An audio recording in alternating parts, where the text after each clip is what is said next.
I swear to God, I did not coordinate this. And I will say one thing is that I agree. I think I agree with you what you said about the inflammation, but I'm going to show a couple slides that's going to push back on some of that theory, and maybe we can have a little bit of a change in the thought process of this, because this is something that's kept me up a lot from this specific case, and just like I'm sure Jen's has as well. So this is a 56-year-old gentleman who had a left thyroid nodule, basically minimal swelling issues.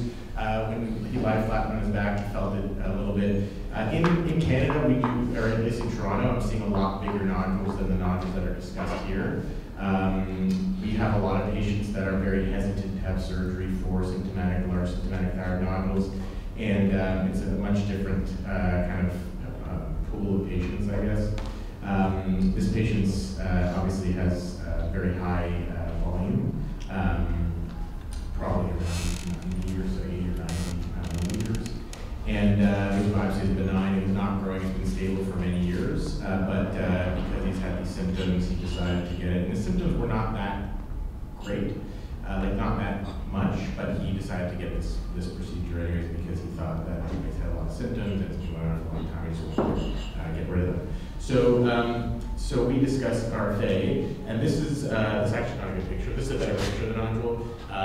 It's basically like a pretty benign looking nodule, kind of a classic nodule that's perfect for doing it. And I said, sure, let's do it. And I didn't get pushed into it, but I did say, okay, you've had it for a while, but you do want to have the procedure. So we use a 1 centimeter active tip. I gave 87,000 joules, which is obviously a lot, but this is kind of probably after my 50th case or so, 50 or 60 cases I've done, and I was feeling pretty excited about, turning out the joules. So I've probably or turning up the water, so probably 50 or 60 watts, and my bleed time was about just under 30 minutes. He did really well. I don't give steroids for patients post-op, even if they're big. I have had 1 or 2 patients that have had large nodules that have moved across the isthmus, and when I've ablated those nodules, I've had, especially I had a young girl that had this done, and she, after the procedure, about 20, 30 minutes, she's like, I'm feeling like something's like closing up my neck. I suspect it's from this early inflammatory phase, and I gave her steroids to take, but she actually never took it, and she said she felt better the next day. So I think there's like this early, I'm sure the high volume guys in the room will say the similar thing, is that especially if it wraps around the trachea, if it's going a little bit to the contralateral side, there's this kind of feeling that patients get after the procedure. But this patient had none of that. I did perfectly fine. He felt well. He went to his lake house. I went swimming in the lake, which I usually say not to especially after surgery. I say people wait for a couple days or a couple weeks, especially because like in the lakes around here and just northeast of here, there's a lot of like Yersinia and all this other like gross bacteria stuff. But anyways, he went marsh skiing, get a new boat. So then on the day after that, he developed some swelling and pain in his neck, and then started in his neck at the next day. So this is what it looked like. So you can see he's a left-sided nodule. This is where all of the redness and the pain was starting on the right. So at that point, I called a couple of people. I was a bit worried, so I decided to start antibiotics, and he said that he was feeling all that pressure. And so I was concerned because, like, we do in general surgery, we treat a lot of sick patients, in the ICU and stuff like that, and it's a bit of a contraindication in our mind to say we're treating steroids for an infection, or we're treating steroids for inflammation, we're treating antibiotics for infection, and the steroids will actually potentially cancel out the infectious treatment. So I always hesitate to do this. But because some of the advice and because he was feeling this pressure around his neck, I treated him a short course of steroids. So I sent him for a CT scan, and I got this result. And you can see the radiologist called me and was like, "Does this guy have like neck fash? Like, there's this crazy air bubble, and what are you guys doing? Like, are you draining this patient? Like, do you want me to write that? I'm just gonna. So I was like, just be easy on me when you write the report. Like, just say this, post RFA ablative therapy, and there's probably some sort of infection or something. But he was good. He didn't say the word neck patch, because the next minute you're going to be in the merge and you're going to be being pressured to operate. So because the idea was that when I spoke to some people, it was basically like, this is going to be a nodule rupture. Try as much as you can not to operate. And I think I agree with that 100%. And I didn't operate, and he wasn't doing well. He wasn't doing great. He wasn't doing poorly. He was doing well. Actually, I got blood work. Interestingly, and according to what you were saying, everything was fine in the white blood cell count. The platelet count was elevated, slightly elevated. So marker of inflammation, regular generalized marker of inflammation, maybe that's just an inflammatory reaction. So very interesting and really hard. And the reason why I'm talking about this as well is that our previous discussion, I still don't feel like we know the causes of this. And I think that it's something that we need to kind of flush out over the next few years, because that will help us tremendously in trying to avoid this. Here's another scan result. You can see these little pieces of calcified areas. I'll talk later about why that's actually something that I would definitely avoid trying to drain this with a needle or something like that, because you're not going to really get anything out, and you're going to cause another a needle point in the skin. So would anyone drain this is the question, and I think we talk about this later. So we talked about before the drainage aspect. Like when we are doing anything, and my fellow was like super, let's drain it. We've got to drain it. If you have an abscess anywhere else, you got to drain it. But this is actually, in my opinion, it's not an abscess. This is just necrotic tissue that might be super infected with some sort of microbe, but it's not an abscess. It's not pus. It's not a walled-off abscess cavity that we see, after an appy that was perforated. It's not the same thing. It's almost like, I do general surgery call at a quaternary care hospital, and we have a lot of patients that have pelvic masses that are necrotic from just the growth of the tumor, and sometimes those get super infected, and we don't drain those because it's necrotic tumoral material that's not actually drainable. So I think that's what this kind of stuff is. But anyways, we didn't drain it, and so this is how it worked. He's at his lake house still, and he's sending me pictures every day. He was a bit upset that he wouldn't come on a day that he had like a meeting in his company, so he said he's free at like 2 p.m. the next day. In Canada, that's not how that's not those other patients we have, but he seemed to be that way, which is great. Not great for me. But basically, over the course of a few weeks, this thing essentially just came to a head. And I was really hoping that it wouldn't. I was hoping that it would just kind of be fine and be absorbed. Because ultimately, when we do RFA, we're banking on the body to absorb this necrotic tissue over the course of that 9 to 12 months.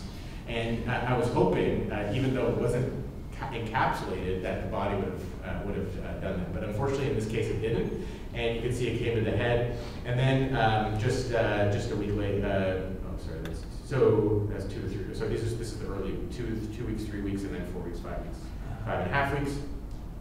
And then at 6 weeks, it started bubbling out. I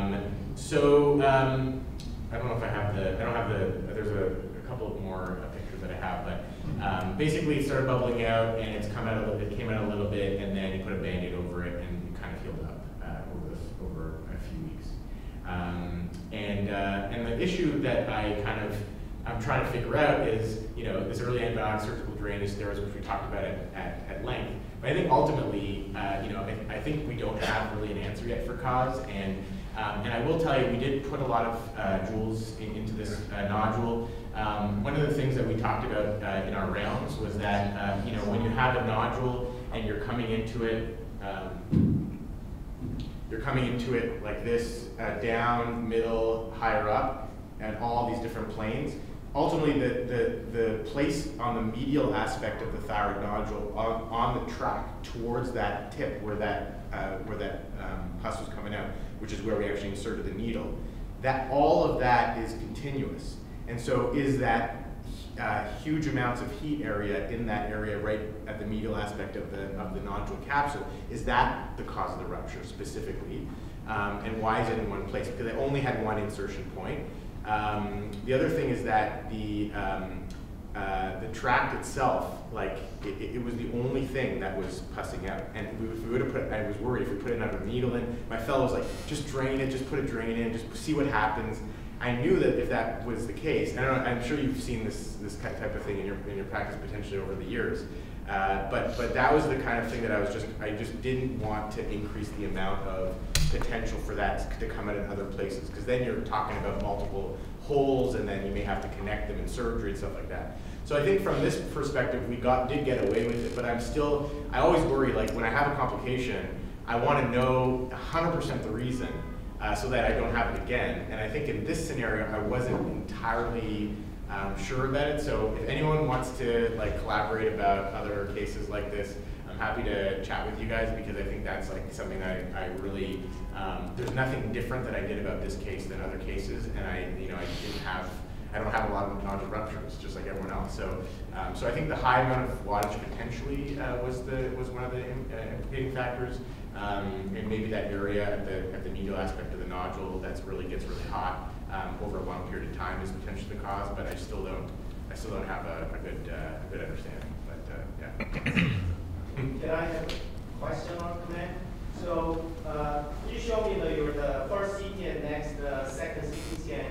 So I'm a radiologist. Pretty much, if you see the CT scan before, and then if you see that there's a necrotic tissue, I don't know if the remaining untreated thyroid tissue or not. Okay, if you show me the second case, you can see that some different kind of enhanced area got bigger. So I think when there's a different stages of hemorrhage, we see the different the contrast, the density, So I think that only if compared to CT scan, there's a more likely.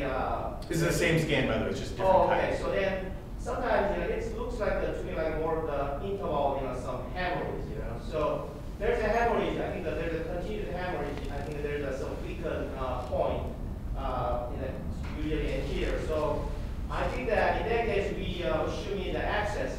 We puncture drainage, right, and then we can enhance the secondary infection. So maybe I think you did the right thing. So it's hard to that because it's an inflammatory reaction, or without fever, without any lab finding. It's hard to take it as an infection. So I think it's rather than drainage, I think conservative management might be the right thing.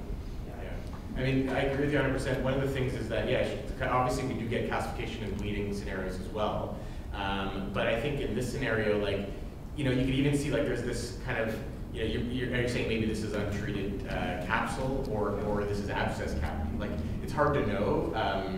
I did the same way I do all the other ones that I do, and maybe I'm pretty good with getting really close to the edge of the nodule, but it's possible. I mean, one of the things is, why is this like you don't have gas? This is like a week after the procedure. Why should you have gas inside if there's no infection? Like bleeding doesn't cause gas, right? So, I mean, I guess what you're saying, but I get what you're saying, but I don't know. I just don't have a cause yet in my mind. But yeah, no, I really appreciate your insights, and the last discussion was actually quite helpful. But yeah. If it was infectious, the patient was very sick, wouldn't he? I mean, would be toxic sick, not febrile, hypertensive. I know it looks. It looks like infectious, but if it was truly infectious thyroiditis, the patient would be very, very sick. Septic, sick. Maybe. I mean, we see abdominal infections where they do get like that, but neck infections traditionally they don't until it does really extensive. Like we've had a couple in our practice of neck fash patients, and neck fasciitis after thyroid surgery, and those patients don't manifest illness until actually the necrotizing fasciitis starts to infiltrate substantially. So the neck, for some reason, patients are not as sick, and even neck leaks and stuff like that, where patients after a large squamous cell carcinoma operations, like a lot of the patients that are on our floor, they don't manifest as sick as they do in intra-abdominal infections. So So I agree with you to some degree, but it's still tricky. But I appreciate your the insights. It's really helpful. So thanks. Yeah. Thank you. It's time to close our training program. I hope you all enjoyed our program. And if you have any questions or consultation, please welcome. Give me through email. And I hope you all attend today's dinner. No? Yes, thank you very much. Again, I want to thank Dr. Beck for allowing us to collaborate with them for this course. I want to thank all the speakers for coming and all the participants here in Chicago.